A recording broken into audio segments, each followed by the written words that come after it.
Assalamualaikum warahmatullahi wabarakatuh. Innal hamdalillah nahmaduhu wa nasta'inuhu wa nastaghfiruh wa na'udzu billahi min shururi anfusina wa sayyiati a'malina. May yahdihillahu fala mudilla lahu wa may yudlil fala hadiya lahu. Wa asyhadu an la ilaha illallah wahdahu la syarika lahu. Wa asyhadu anna Muhammadan abduhu wa rasuluhu la nabiyya ba'dah. Qala Allah Ta'ala ya ayyuhalladzina amanu taqullaha haqqa tuqatih wa la tamutunna illa wa antum muslimun. Wa qala aydan ya ayyuhan nas ittaqu rabbakumul ladzi khalaqakum min nafsin wahidah wa khalaqa minha zawjaha وبث منهما رجالا كثيرا ونساء واتقوا الله الذي تساءلون به والأرحام إن الله كان عليكم رقيبا وقال أيضا يا أيها الذين آمنوا اتقوا الله وقولوا قولا سديدا يصلح لكم أعمالكم ويغفر لكم ذنوبكم ومن يطع الله ورسوله فقد فاز فوزا عظيما. Amma ba'du. Saudaraku seiman, ikhwani wal akhwat fillah rahimani wa rahimakumullah. Pertama-tama marilah kita bersyukur kepada Allah Subhanahu wa taala. Kemarin beberapa bulan lalu kita tidak bisa mengisi kajian.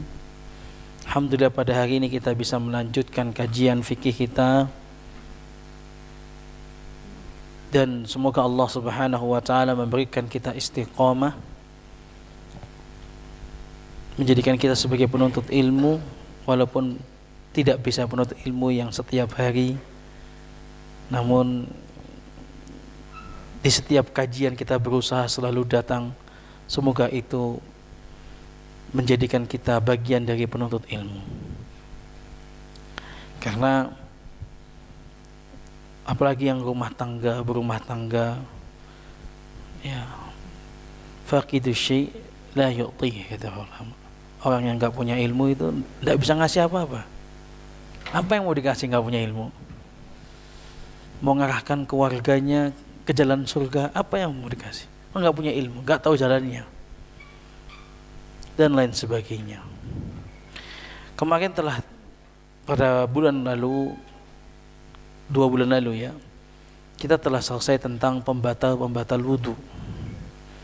Adapun sekarang kita akan masuk kapan saja dianjurkan itu wudu. Ma yustahabbul lahul wudu. Kapan dianjurkan untuk berwudu? Mungkin dalam bayangan kita ya sholat, gitu kan? Kan yang banyak di sana. Ada terjadi khilaf para ulama. Ada yang sepakat, ada yang Abu Hanifah sendiri di dalam pendapatnya, ada yang Imam Ahmad juga sendiri dalam pendapatnya, dan sebagainya. Banyak perbincangan di sana. Nah, kita baca dulu nanti di sini, nanti kita jelaskan dalam kitab lain. Yang pertama yang dianjurkan untuk sunnahnya untuk berwudu adalah, di sini dijelaskan ada 8 poin. Namun dalam kitab lain ada sampai belasan, bahkan 20 lebih kayaknya disebutin. Ya. Di sini 8 poin. Yang pertama, inda dzikrillah. Tatkala mengingat Allah Subhanahu wa taala, berzikir. Seperti membaca Al-Quran, seperti sholat, tawaf, apapun yang di situ taqarrub, mendekatkan diri kepada Allah, maka dia dianjurkan berwudu, muadzan, gitu. Apapun yang mendekatkan diri kepada Allah dianjurkan berwudu. Karena pernah kita jelaskan dulu di awal bahwasanya wudu itu bukan cuman tohara. Tohara itu kan ada 2, tohara qalbiyah, taharah jasad juga. Ada taharah yang bersihkan hati, ada yang bersihkan anggota badan, hadas kecil, hadas besar. Tapi membersihkan hati butuh nggak dalam ibadah? Syirik butuh, kita butuh juga dosa. Bahwasanya wudhu itu menghapuskan dosa, kita butuh mendekatkan diri dengan kondisi hati yang bersih agar mendapatkan ketenangan hakikat dalam sebuah ibadah tersebut. Kita butuh, maka disunnahkan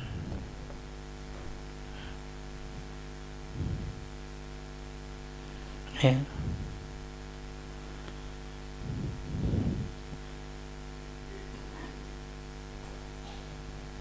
Di hadis al-muhajir, hadisnya Muhajir bin Qanfad, hadis Muhajir bin Qanfad radhiyallahu anhu, annahu sallama 'ala Nabi sallallahu, dia menyalami Nabi SAW.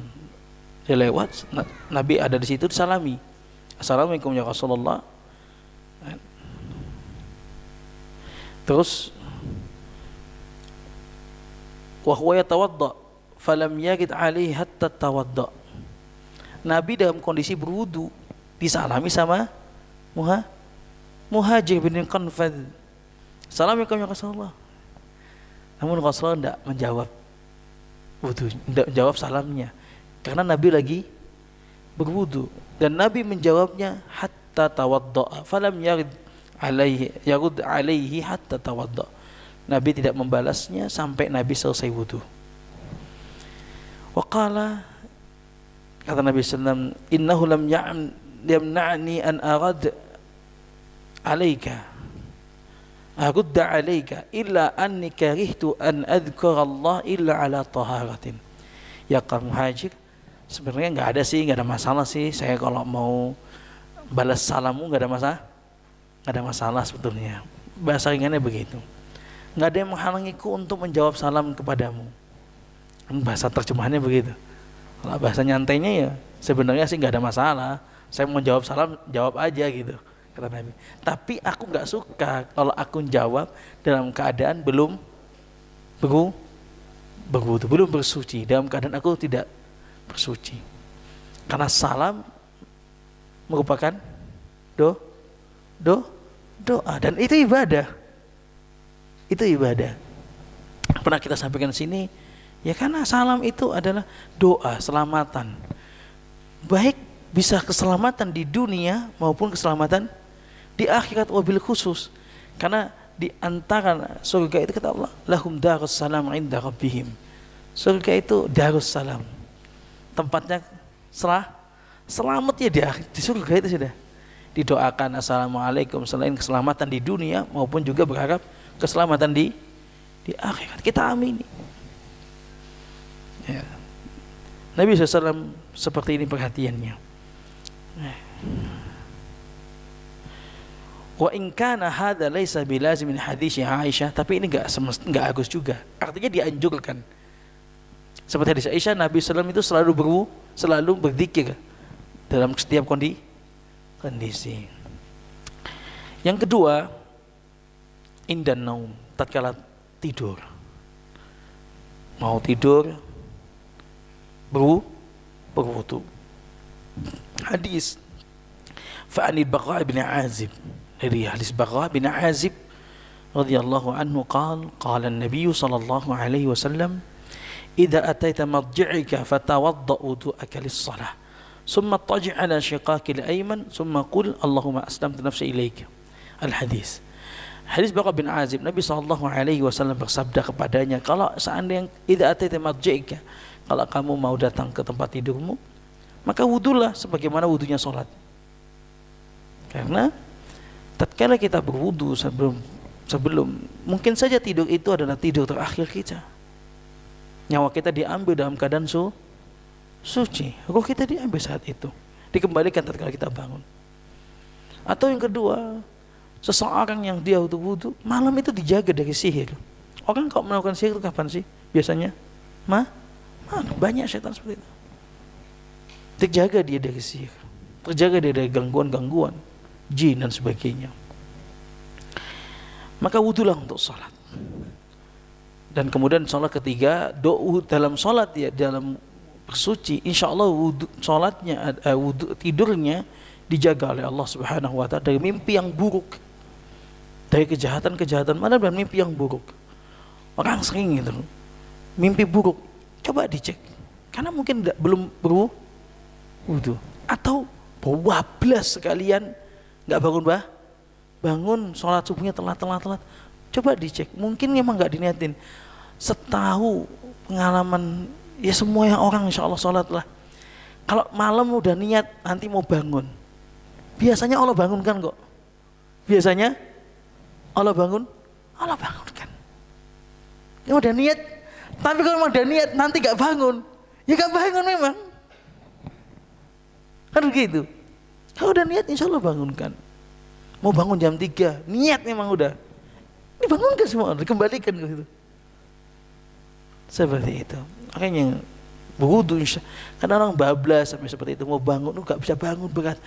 Mungkin wudunya, mungkin bisa wudunya dia belum berwudu, atau mungkin tatkala dia setelah wudu tidurnya tidak sesuai tengkurap mungkin.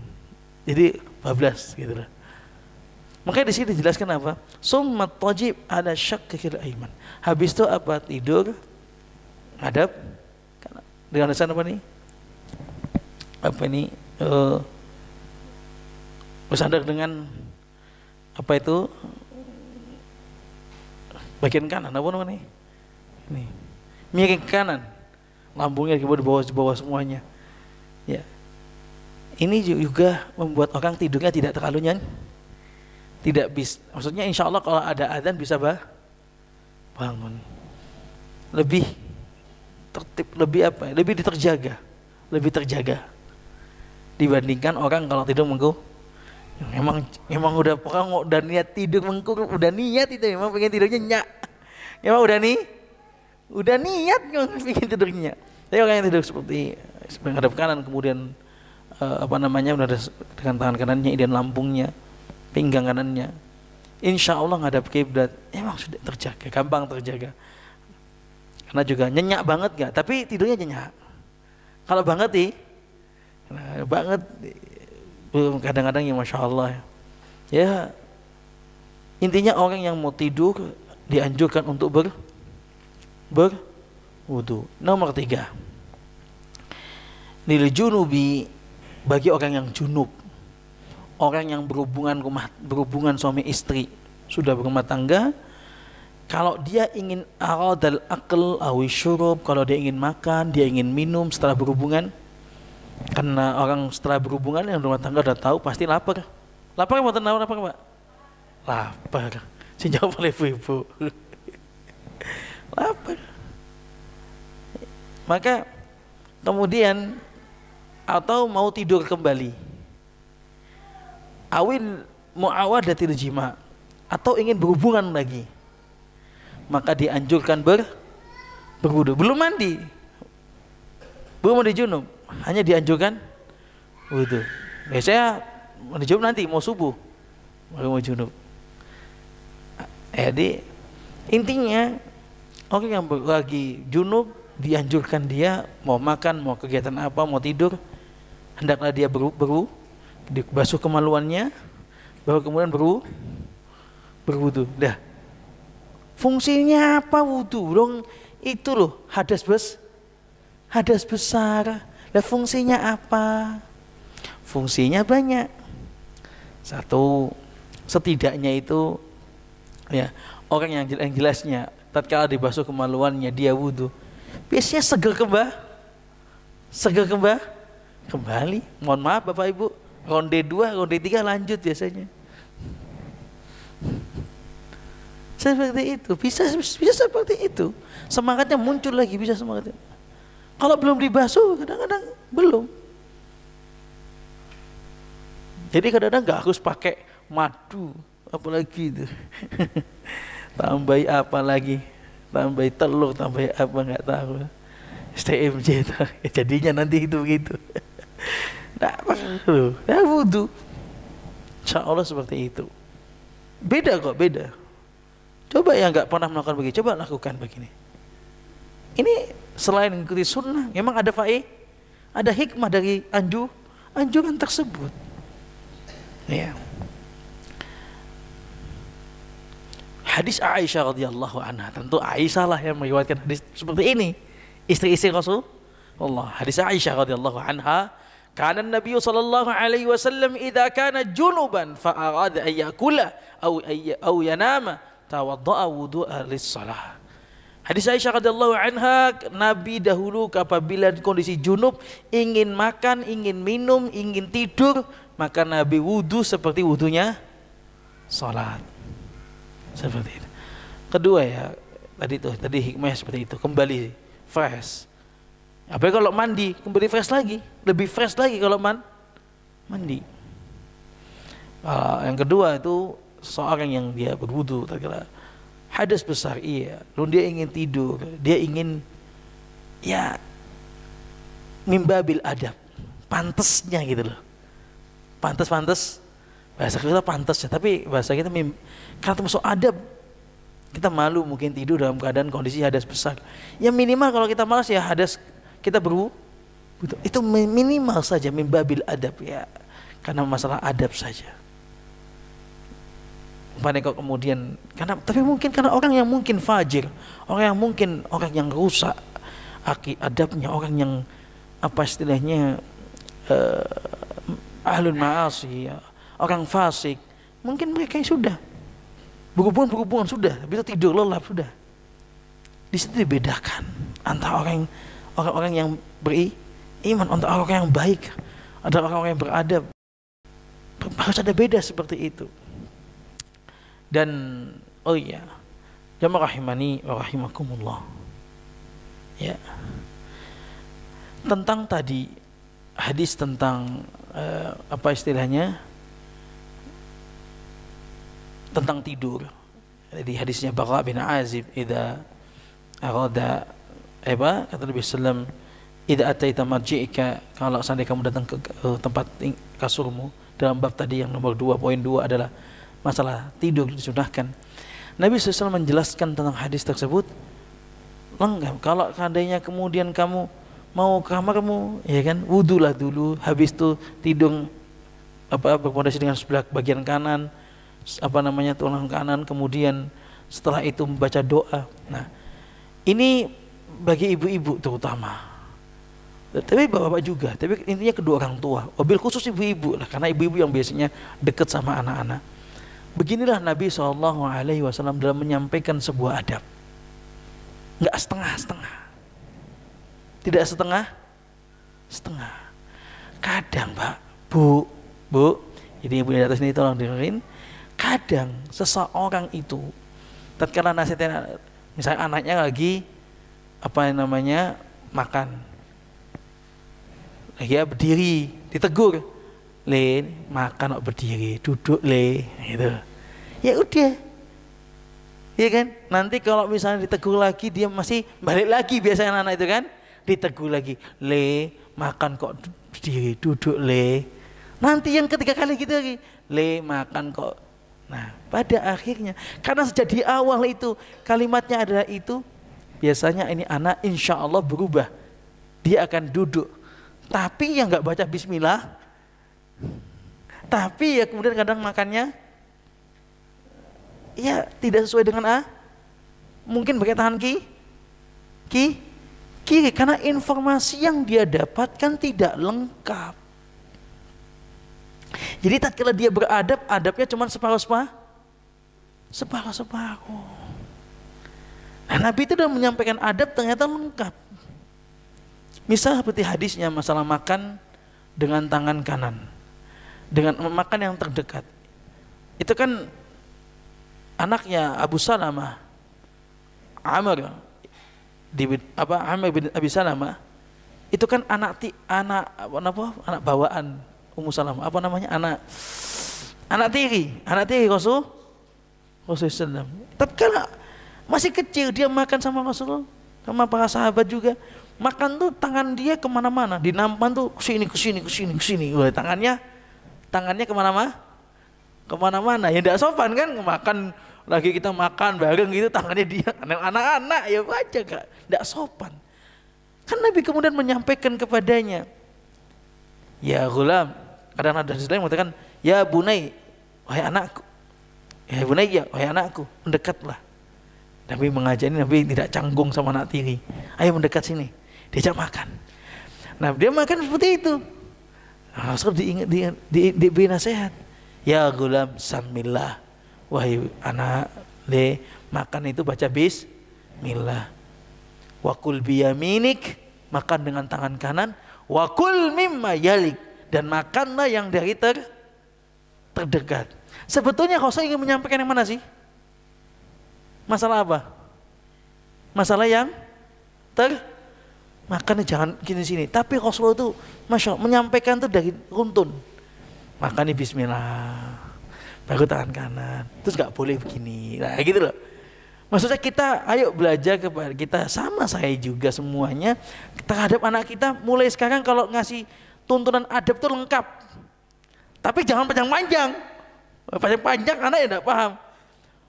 Nabi bersabda, panjang hadis ini. Itu buat jenengan. Anak simple, makan tangan kanan, ini. Dah simple. Jangan nanti tawam baik, itu dicintai Allah. Kalau nggak di murka Allah, murka, masuk neraka. Oh, panjangan Pak. Panjangan Bu. Singkat aja. Tapi mengena. Berarti nggak perlu baca hadis. Jenengan yang perlu baca hadis. Jenengan harus berilmu dalam menyampaikan, gitu kan? Karena tatkala menyampaikan dengan ilmu, maka ada rasa yakin di situ. Maka anak semakin ilmu disampaikan dari hati dengan ilmu yang kuat, maka al-kalamu idza kharaja minal qalbi waqa'a 'alal qalbi. Kalau sebuah perkataan itu disampaikan dari hati dengan ilmu yang kuat, akan sampai ke hatinya anak. Seperti itu. Jadi ilmu itu membawa sebuah keyakinan. Maka kita sampaikan kepada. Ini contoh-contoh. Jadi kalau masalah apa lagi? Seperti masalah misalnya tentang masalah masuk kamar mandi, ya kan? Kita jangan, anak kita ternyata di kamar mandi teriak-teriak misalnya sama adiknya sama kakaknya ngobrol, misalnya kamarnya dia dua gitu, dua-duanya dipanggil, jangan langsung tegur, diam, nggak usah ngobrol. Boleh saja, tapi kalau mereka keluar beritahu adab-adabnya kamar mandi. Kamar mandi itu tempatnya jin. Nabi melarang kita harus masuk dengan tangan kanan, berdoa dulu, kemudian kita diam, segera keluar, jangan terlalu lama. Agak sampaikan 1-3, jadi agak lengkap kalau bisa menyampaikan, tapi singkat. Nah, monggo jenengan silakan buka nanti bukunya Syekh Utsaimin 10 adab keseharian itu. Singkat, itu kitabnya cuma 1 lembar, 1 halaman, poin-poin tanpa ada poin-poin aja. Itu bisa dijadikan rujukan bagi orang tua. Ada di Google, silakan download juga ada kok. Apa di Google? Oh ya, di Google ada, silakan download. PDF-nya ada. Ya, 10 adab keseharian yang mengarang oleh Syekh Shalih Al-Utsaimin hafizahullah. Kemudian yang selanjutnya kita lanjutkan berhubungan dengan masalah sunnah wudu. Yang keempat adalah al-wudu qabla al-iktisal. Berwudu sebelum mandi. Ya. Secara karena Rasulullah SAW, Fahan Aisyah lebih tepatnya, ya, hadis Aisyah radhiyallahu anha qalat, karena Rasulullah SAW idza iktasala minal janabah, adalah Rasulullah SAW kalau telah selesai hendak minal janabah, ya ingin mandi, apabila ingin mandi janabah, yabda'u, Nabi memulai fayaksilu yadaihi, Nabi membasuh dulu ke tangannya. Tsumma yafghu bi yaminihi ala shimali fayaksilu farjahu. Habis itu ya bersihkan kemaluannya dengan tangan kirinya. Dengan tangan kirinya tangan kanan kemudian dibasuh, dibersihkan. Setelah itu baru Nabi Summa yatawad. Habis itu Nabi wudu alis shalah, seperti wudunya salat. Baru Nabi wudu. Ini menunjukkan ya mandi, karena mandi janabah itu kita harus wudu. Sunnah. Kan tanya, Ustaz mandi janabah kan itu hadas besar. Bukankah kaidahnya kalau hadas besar nanti kemudian hadas kecil juga ikut? Iya. Seandainya pun nggak berwudu, dia sudah hadas, itu hadas besar, ya kan? Maka nggak perlu wudu, tetap sah nggak? Sah. Sholat sah nggak? Sah gitu. Namun kalau ada wudu lebih afdal sunnahnya, dianjurkan. Sekarang pertanyaan, ada orang bertanya, boleh nggak Pak? Niatnya itu dia nggak berhadas besar, tapi niat mandi besar biar nanti nggak usah wudu. Kan mandi besar itu kan pokoknya basah semua, terus biar seger sekalian, ya toh, nggak usah wudu, akhirnya mandi. Padahal dia nggak berhadas besar. Dan ini terjadi, beberapa orang melakukan hal ini. Boleh apa enggak itu? Dalam hal seperti ini tidak boleh. Sama. Kenapa enggak boleh? Ya karena hadas. Dia enggak berhadas. Orang yang mandi besar itu ya orang yang berhadas. Dan enggak berhadas niatnya karena untuk meninggalkan wudu tadi. Malah ini justru menyelisih sunnah. Kalau dia enggak berhadas, sunnahnya apa? Ya wudu. Ada keutamaan di situ wudu, tergugurnya dosa-dosa, maka tidak boleh. Begitu juga yang mandai hadas besar. Hadas besar, ibu-ibu mohon bapak-bapak semuanya. Hadas besar setelah terus niatnya udah wudu di awal, habis itu mandi, di tengah-tengah kesentuh kemaluan. Kan nyentuh kemaluan itu pendapat yang kuat ada apa-apa? Nyentuh kemaluan adalah membatalkan wudu. Nah, maka di akhir itu wudu lagi.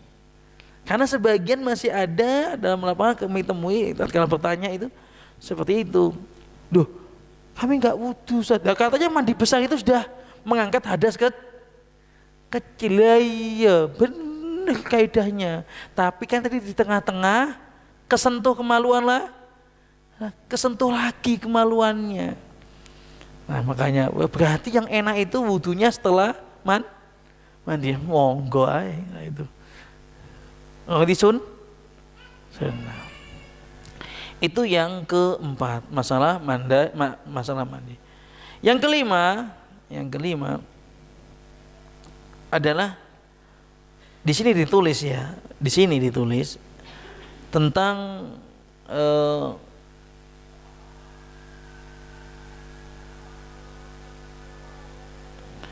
makan, setelah makan sesuatu yang dibakar dengan api. Jadi habis nyate, habis apa gitu, nyate daging, grill, pokoknya dengan api ya. Ya. Kata Nabi sallallahu alaihi wasallam, tawaddau mimma massatun nar. Berwudulah dari setelah makan dari sesuatu yang dibakar. Namun hadis ini mansukh. Hadis ini sudah dihapus dengan hadis Jabir radhiyallahu anhu yang menjelaskan itu boleh, akhirnya boleh.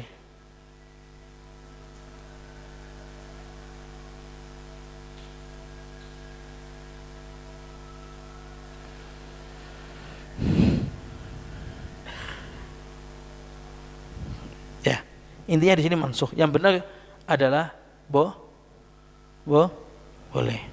Tidak, maksudnya tidak harus wudu. Ada di sini mansukh. Ya. Yang keenam adalah tajdidul wudu li kulli shalah. Memperbarui wudu di kondisi setiap salat. Ini jelas masalah ini. Ya, karena Nabi sallallahu alaihi wasallam tawadda, hadis Buraidah Nabi sallallahu alaihi wasallam bersabda, karena Nabi sallallahu alaihi wasallam tawadda fi kulli shalah. Nabi itu berwudu di setiap salat, ya. Nomor 7, al-wudu kullama hadas naqidun, ya. Setiap ya batal artinya dia wudu, artinya menjaga kesucian kesehari-hari. Yang ketujuh adalah sunnahnya wudu kapan? Setiap batal. Lagi bermain, lagi mau ngapain, setiap hari 24 jam kalau batal wudu itu disunahkan. Sebagaimana hadisnya yang terkenal Bilal bin Rabba sami'a khashathu sautun alaihi, jadi amamahu fil jannah. Nabi mendengar suara sendalnya itu terdengar di surga. Karena apa? Ternyata Bilal bin Rabah menjaga wudu. Hadis ini jelas. Kalau ditanya bima sabaqatni ilaihi qala ya Rasulullah ma adantu ila sadaqati aitini wala asabani hadasun illa tawadda'tu inda. Kalau ditanya sama Nabi sallallahu alaihi wasallam, Bilal, kenapa kok Masya Allah sendalnya antum ini sudah di surga, bunyi sendal, saya mendengar sendal bunyinya antum. Coba, sebetulnya yang ingin saya ingin sampaikan, Nabi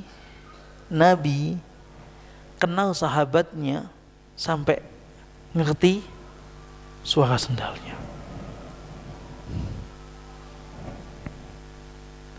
Anak ada kan bisa saking kenal begitu kan, anak kita yang masih usia 2 tahun, 3 tahun, 4 tahun, kita datang naik motor, abi, berarti anak ini kenal sama kita, jalannya kita, walaupun di situ jalan uminya, di situ semua cadangan,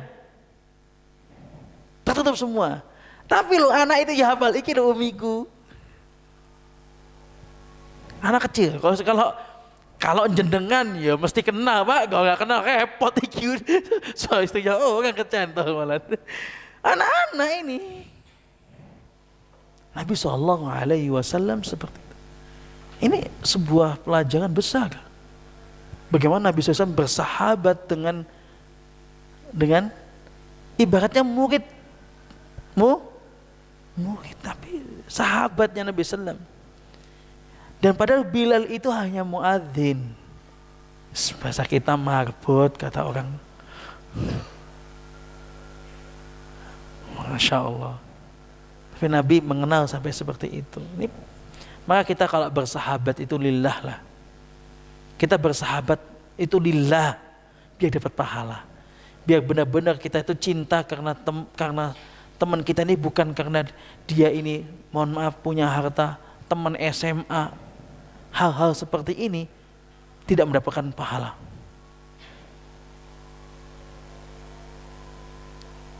Kita itu semua karena Allah. Berteman dengan dia ya karena Allah, karena dia muslim, amalnya salih. Kita cinta karena Allah, karena dia dekat dengan Allah, sudah selesai. Karena dia orang soleh, sudah. Kalau karena teman dekat, karena teman ini, teman sekampung, itu nilai plus. Tapi jangan sampai itu dijadikan yang pertama, nggak dapat pahala. Karena nanti yang di akhirat, tatkala itu seorang ulama, Al-Imam Khawalani, Khalid Al-Khawalani, ya, seorang muhaddis, beliau sholat di sebuah tempat masjid di Syam. Kemudian dia masuk masjid, melihat kok di masjid itu ada banyak orang gerumbul, tapi beliau terfokus pada satu orang yang setengah baya, ganteng. Orang-orang kok ngumpul di orang tersebut. Ada orang punya masalah datang ke beliau. Maka saya, Imam Khalani, bingung, siapa ini orang ini? Penasaran lah. Tapi ini orang soleh, ini orang Masya Allah. Kok orang pada ngumpul sama beliau, gitu kan? Sudah lewat aja lah. Besoknya beliau datang ke masjid, sholat seperti biasanya. Namun beliau tuh ingin datang sebelum sholat. Datang sebelum sholat. Loh, ternyata orang tersebut di masjid. Imam Al-Khawalani bingung, siapa ini? Karena menakjubkan dengan ibadah orang, kedekatan dengan Allah, kok dia juga Masya Allah, ternyata muamal sama orang bagus, orang bertanya juga, ternyata dia juga orang yang dahulu masuk masjid. Itu kan ini orang deket ini. Nah, maka muncullah cinta siapa? Imam Khalani kepada orang tersebut. Bapak, ibu-ibu, jamaah rahimakumullah, orang tersebut yang dimaksud Imam Khalani adalah siapa? Ternyata siapa? Mu'ad bin Jabal. Mu'ad bin Jabal radhiyallahu anhu, yang memang terkenal berilmu, diutus Nabi SAW untuk ke negeri Yaman untuk berdakwah, di mana sahabat belum diutus, beliau sudah diutus itu untuk pergi ke Yaman untuk berdakwah. itu Mu'adz bin Jabal radhiyallahu anhu.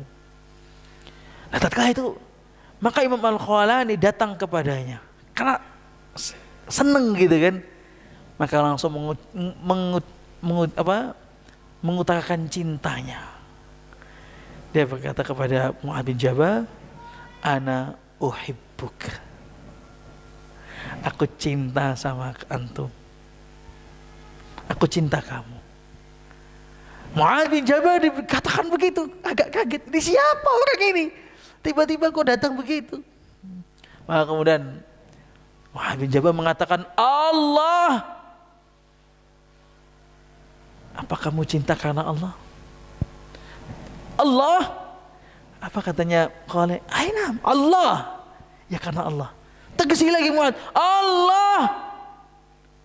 Ya, nah Allah. Sampai 3 kali. Allah. Ya Allah, langsung dipeluk Mu'adz bin Jabal. Karena Mu'adz bin ini karena Allah benar. Gitu loh. Ya, tegesin oleh Imam Khawlani, ya karena Allah. Fa innan kasami'tu Rasulullah mengatakan kepada Imam Al-Khawlani, sesungguhnya aku mendengar Nabi SAW qala Allah Ta'ala, Allah berfirman yaumul qiyamah, hari kiamat, ainal mutahabbina fillah. Fillah. Mana nih orang-orang yang cinta karena Allah, saling mencintai karena Allah, dicari sama Allah di hari kiamat. Jadi karena Allah, bukan karena ini, bukan karena ini, bukan karena ini. Nabi begitu, saking sama para sahabatnya. Insya Allah kalau kita karena Allah, terbangun karena itu, Muslim, kita cinta karena Allah, karena dia kebaikannya, insya Allah dapat pahala kita.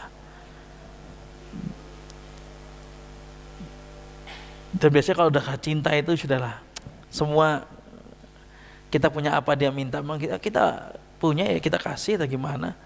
Artinya lebih tidak mudah lah memberikan sesuatu itu, karena cinta karena Allah. Nomor 8 selanjutnya al-wudu minal qai, yaitu berwudu dari muntah. Di hadis Ma'dan bin Abi Talha an Abi Darda anna Rasulullah qa'a fa aftara fatawadda.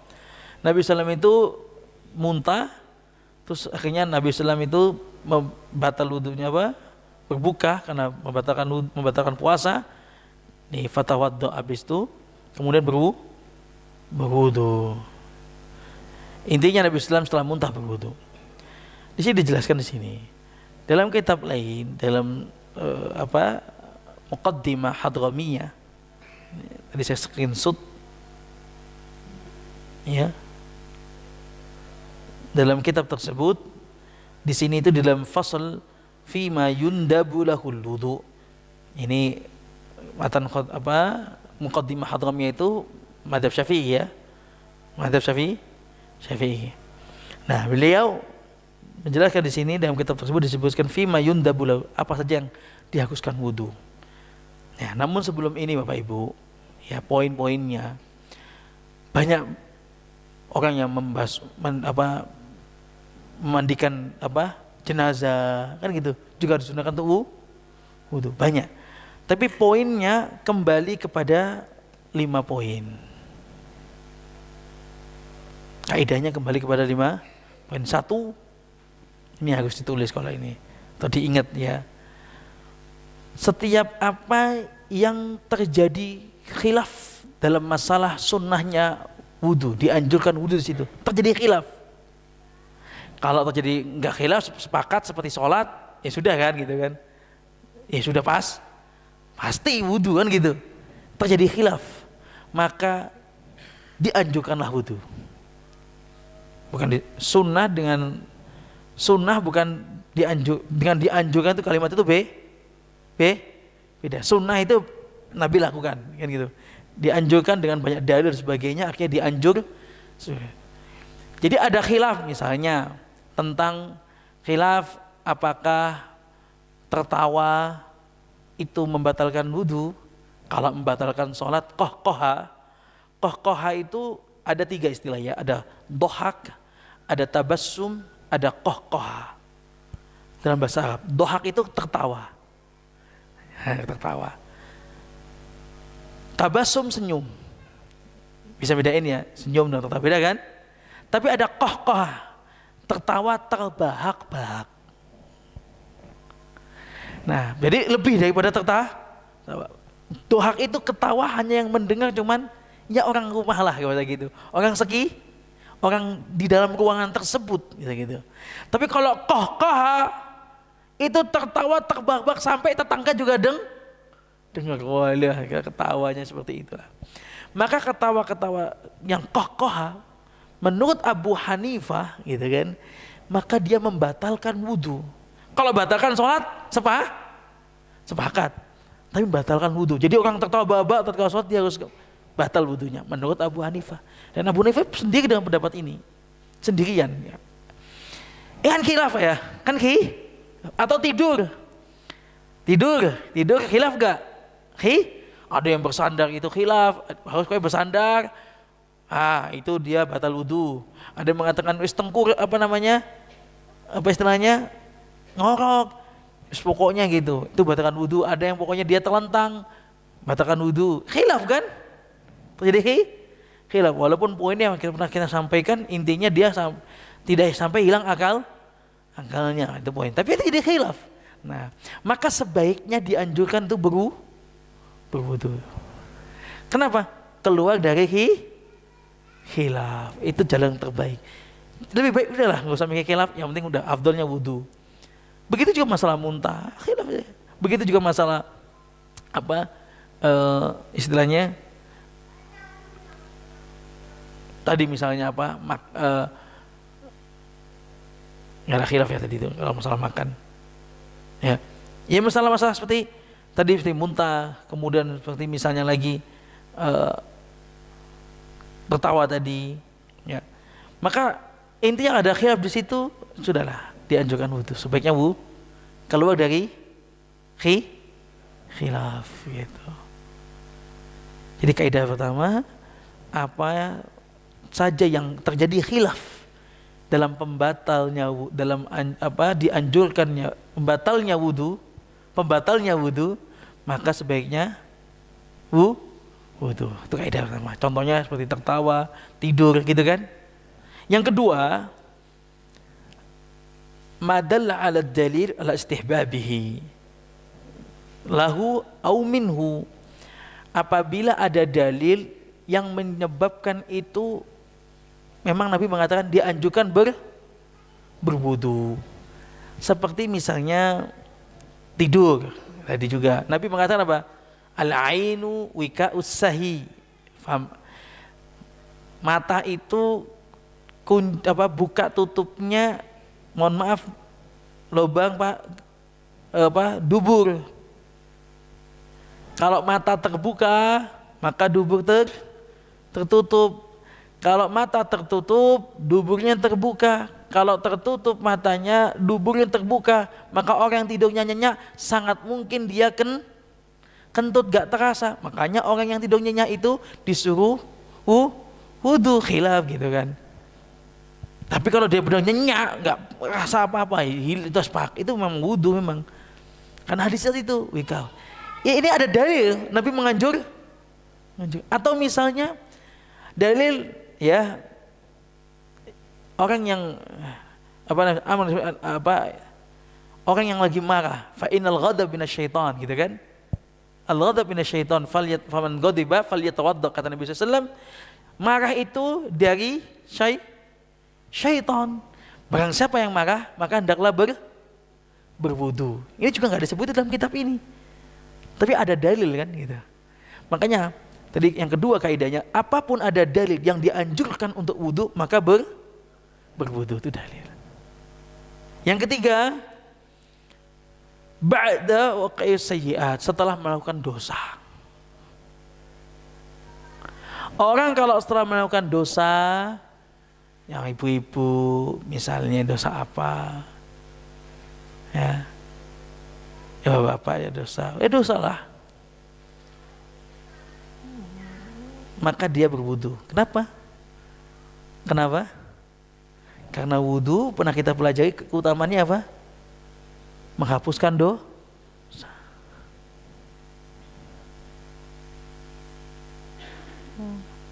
Walaupun kebaikannya Allah banyak. Hadis Nabi SAW, kata Nabi SAW, inna ashabas shimal, ya, sesungguhnya malaikat yang mencatat bagian apa? Kiri yang berhubungan dengan dosa ini, dan ini menunjukkan kemurahannya hatinya Allah, kemurahannya Allah Subhanahu wa taala pada hambanya. Inna ashabas shimal, apa itu? Rafa'al qalam 6 saat. Sesungguhnya malaikat itu menulis, angkat pena, nulis, mencatat sebuah dosa seorang mukmin yang orang itu melakukan dosa, ditulis, ditunggu berapa jam? 6 jam, ditunggu 6 jam. Fa in nadima wastaghfara, kalau dia menyesal dan dia beristighfar sebelum 6 jam, alqaha, enggak ditulis dosa itu. Wa illa kutibat lahu wahidatan, kalau ternyata dia enggak istighfar, enggak menyesal, enggak istighfar, maka ditulis. Jadi kalau kita berbuat dosa itu ingat, ya, istighfar, fastaghfaru lidunubihim, istighfar pada kamu. Jadi jam 6 berbuat dosa, jam 12 sebelum itu sudah istighfar kita, dan nyesal, nggak ada ditulis. Itu Masya Allah, itu kemurahannya Allah Subhanahu wa ta'ala, ya, kepada kita. Nah, tapi kalau ditambahi wudu, menghapuskan dosa. Maka setelah berbuat dosa ini, pertanyaan Bapak Ibu, ini ada di dalam kitab ini ditulis ghibah, ini ada ghibah, namimah. Ghibah, tahu ghibah ya? Menceritakan keburukan orang lain. Ya. Terus kalau dosa seperti itu gimana? Wudu? Kan juga dosa itu. Ya, silakan wudu, tapi kaidahnya kan tetap kembali kaidah bahwa dosa yang berhubungan dengan orang lain, dengan manusia, maka tidak bisa kecuali minta maaf. Jadi saya ingatkan bahwa kita wudu menghapuskan dosa, benar? Ingat, dosa apa itu? Yang hubungan dengan Allah. Karena kalau berhubungan dengan orang lain itu dosa besar. Riba, harus minta maaf dulu. Yang ini kadang-kadang orang lupa, merasa aku udah wudu, insya Allah ampuni dosa-dosaku, aku sudah wudu. Pada setiap hari suka menggibah orang, suka juga namimah, do domba. Yang paling sering yang gibah lah, atau nyindir orang lewat status. Ini zaman-zamannya orang nyindir orang pakai status. Atau seperti hal tersebut. Ya ini kan, maka merasa, oh nanti aku sholat kok, aku udah diampuni. Enggak, ingat, yang berhubungan dengan manusia harus minta maaf. Nah, kembali kepada masalah ya tadi itu, setelah melakukan dosa hendaklah berwudu. Yang keempat, tatkala kita ta'dzimul mu'azzam, tatkala kita mengerjakan sesuatu yang agung, perkara agung seperti majelis ilmu, dia berwudu, seperti baca Quran. Termasuk majelis ilmu itu, ini bagi yang online nih. Antum di rumah kan tidak di masjid, online berarti kan dengerin lewat HP di rumah. Ya tetap, kan antum online, ya tetap sebaiknya berwudu. Begitupun yang offline, yang lewat, mau nutut ilmu lewat YouTube di rumah sambil itu, sunahnya wudu. Kan biar syaitan juga nggak deket, biar kita lebih fokus, kita pengen beribadah kepada Allah. Tatkala kita ingin mendekatkan diri dengan Allah, sesuatu yang agung, maka berwudu. Itu kaidahnya yang keempat. Yang kelima, ya apabila ada badan ini terasa perubahan terhadap badan, ya mungkin yang dimaksud sini tadi seperti misalnya orang yang makan daging kambing, kan Nabi ditanya, ya Rasulullah, makan daging kambing itu wudu benda? Enggak wudu. Terus daging onta wudu. Kenapa? Ya mungkin kalau daging onta dan ya kalau kambing ya itu loh bab-bab begitu ditanyakan oleh para sahabat. Ana tawadda min lahmil ghanami ya Rasulullah. Apa kami berwudu dengan makan daging kambing? Ini. Berarti kan memang zaman dahulu udah sahabat kan nanya begini berarti apa? Sudah masyhur bahwasanya kalau namanya syahwat naik itu bisa saja keluar minimal madhi. Kan gitu kan?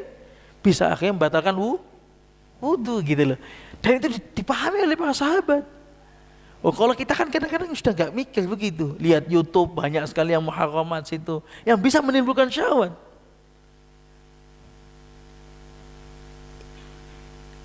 Bukankah itu lebih dibandingkan makan kambing? Lebih enggak? Lebih, seharusnya harus lebih Nabi ditanya apakah, karena para sahabat paham. Maka ada mencium itu batal wudu pandak, batal puasa pandak, khilaf ulama. Kalau semua melakukan tapi kita jangan karena kita bisa keluar syahwatnya gitu. Menyentuh wanita dalam mazhab Syafi'i membatalkan wudu karena masalah timbul syahwat itu gitu. Ditanyakan oleh para sahabat apakah makan kambing itu batalkan wudu? Enggak. Terus min lahmil ibil? Nah, iya. Natawadda min lahmil ibil. Makan dari daging onta. Mungkin karena seperti itu. Mungkin daging onta lebih.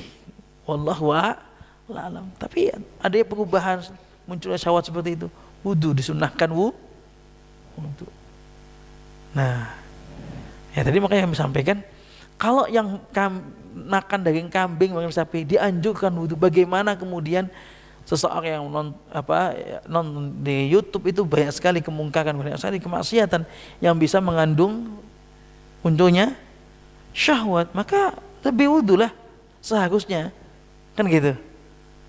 Seharusnya lebih berwudu. Itu adalah yang 5 poin tadi, ya. Seperti di sini misalnya kita jelasin ya, di sini dijelasin, dibacakan dalam kitabnya Muqaddimah Hadramiyah, yustahabbul wudu'u minal fasdi. Dianjurkan berwudu dari fasdu. Fasdu itu ya aliran pembuluh darah ditusuk dengan jarum. Ya, saya pernah itu bagian kaki, nanti mancur darahnya. Nah gitu. Kalau yang kayak saya dulu ya, kalau ada kayak gulanya, ada kolesterolnya, dibiarin itu 20 menit, misalnya sampai 10 menit, gulanya itu keangkat. Berwarna ada putih. Misah itu antara darah dan gula. Kalau ada minyaknya, ya ada minyaknya kelihatan. Kolesterol, ya ada kelihatan. Ya itu. Ya ini fasdu.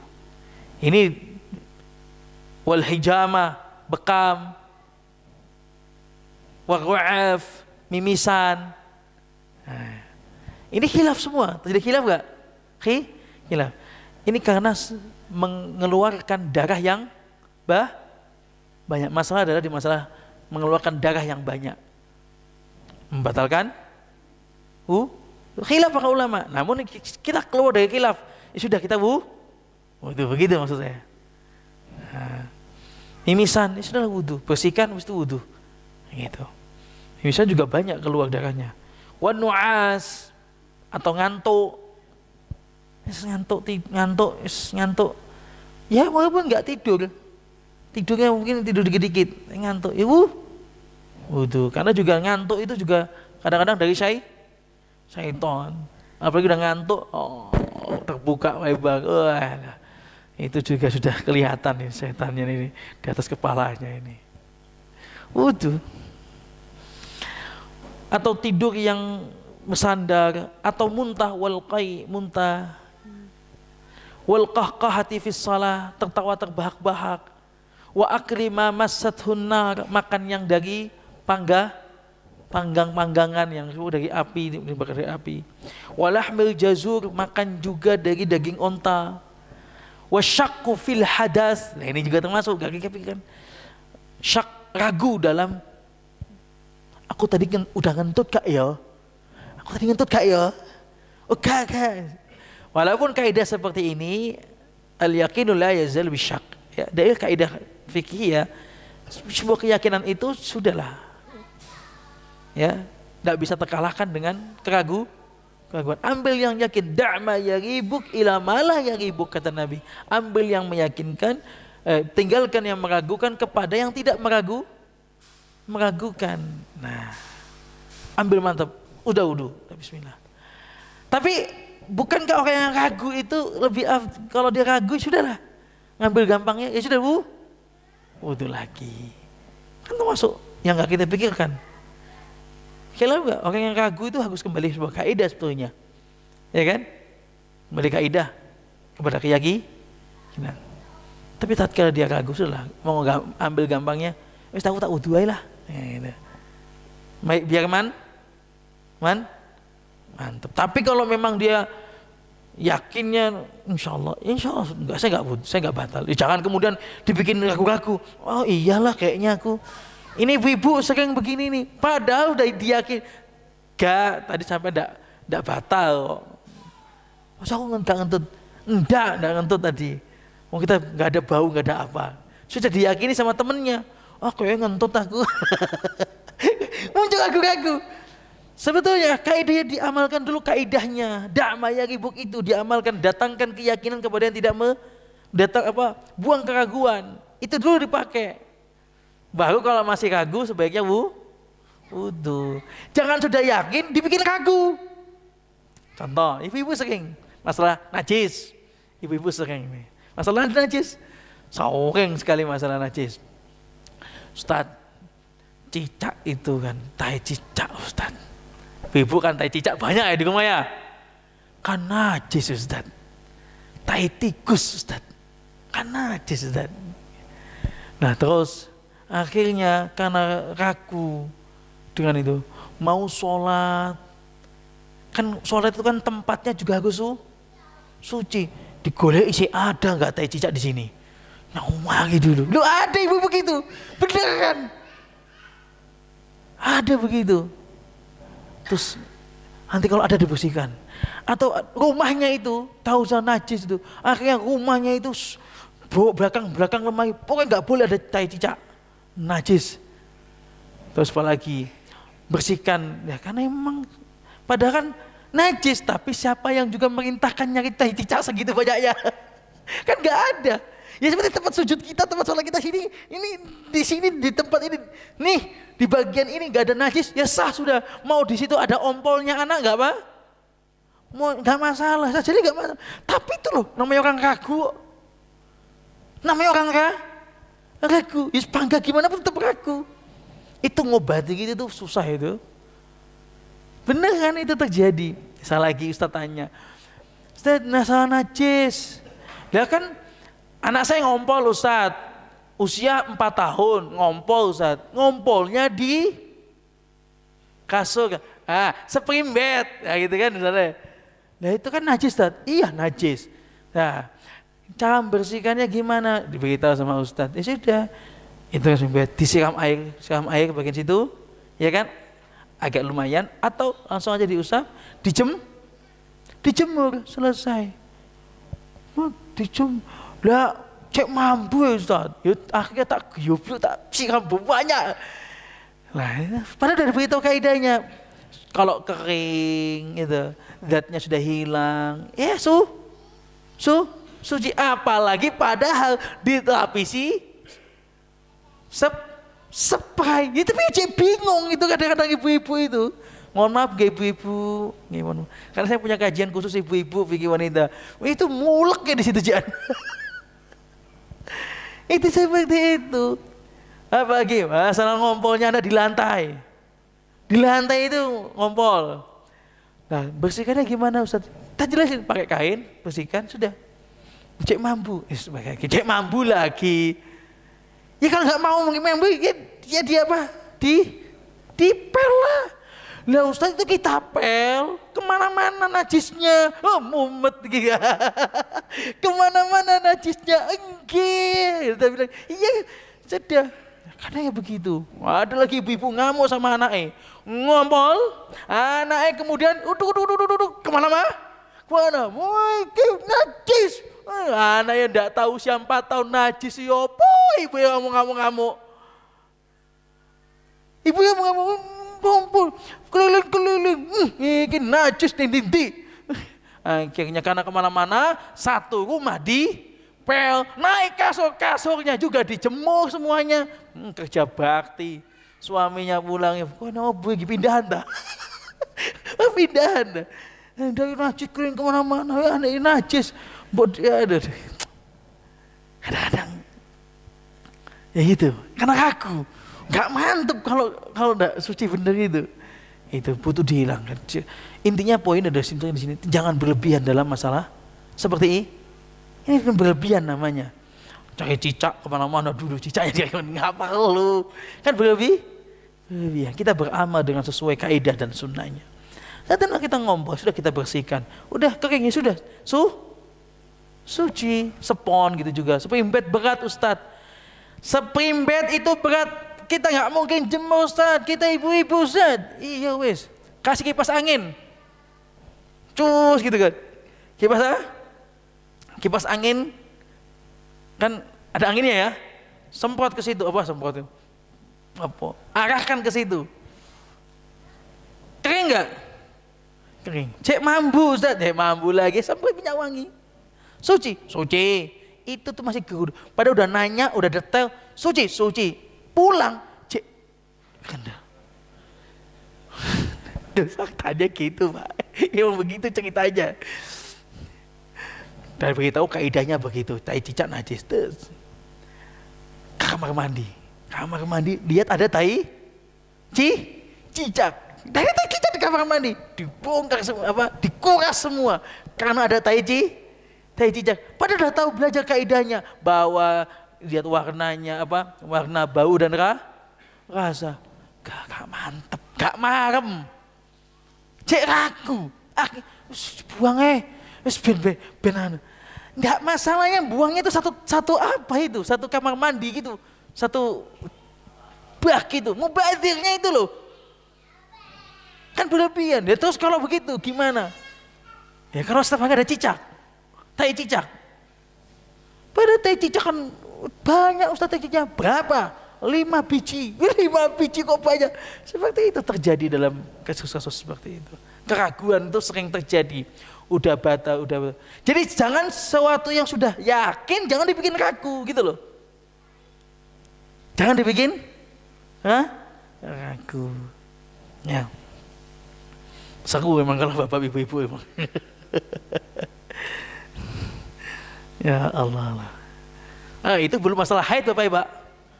Itu belum masalah haid dan nifas. Itu lebih banyak lagi pertanyaan ibu-ibu itu. Pada udah nanya ustadz sini, nanya ustadz sana, nanya ustadzah sini, dengerin YouTube, buka Google, masih lagi diberitahu kaidahnya. Tapi ustadz ya ada tapi lagi kadang-kadang. Itu belum masalah itu. Banyak sekali masalah. Ragu-ragu ya. Ibu-ibu ya, hilangkan keraguan Bu, yakin. Kayak jenengan mencintai suami jenengan tuh loh, enggak usah pakai ragu. Iya kan? Nah ini juga, ini wal ghibah di sini, ghibah juga untuk wudu, wan namimah dudum, wal kadhib dusta, wasyatab mencela, wal kalamil qabi ngomong kotor, wal ghadab marah. Di sini juga. Tapi tadi kan menjelaskan bahwa saya ghibah itu termasuk dosa besar. Namanya juga dosa besar yang berhubungan dengan manusia itu harus minta maaf ya. Kayak kalau ngomong kotor, ngomong yang jelek, nah itu dengan wudu terhapus dosa insyaallah. Marah, wa iradatin naum, mau tidur, wa qiraatil Quran, wal hadis, wal dzikir, wal julusi fil masjid, wal murughi fihi, wa dirasatul ilmi. Ya, semuanya ini tidur, qiraatul Quran, hadis, membaca hadis, membaca dzikir, duduk di majelis ilmu, melewati masjid, masjid juga. Wudu disunahkan wudu, menimba ilmu disunahkan wudu. Di sini juga ziaratul kubur, wa min hamlil mayyiti wa massihi, dan orang yang membawa jenazah dan orang yang memandikannya disunahkan wudu. Kan banyak ini tadi. Yang sebanyak tadi kami sebutkan dalam kitab ini kembali ke 5 poin tadi. Dan itu kaidahnya pegang. Terlepas dari khilaf tadi banyak sekali. Bapak ibu-ibu jamaah rahimakumullah, ini yang bisa kita sampaikan di dalam kajian ini. Kita lanjutkan insyaallah pada pertemuan selanjutnya tentang masalah khuf, pakai khuf atau pakai kaos kaki atau pakai ya khuf jauh reben atau kaki ya khuf ya apa tuh kayak kulit itu di musim dingin ada di Saudi ya, di sini mungkin kaos kaki lah jauh reben. Sebelum itu silakan ada pertanyaan, kalau ada, nggak ada kita tutup. Jelas berarti ya? Alhamdulillah, insyaallah. Sudah betul.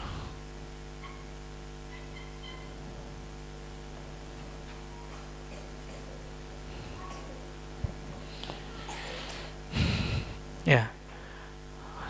Untuk ibu-ibu menghilangkan rasa ragu-ragu itu, satu, kuatkan namanya kaidah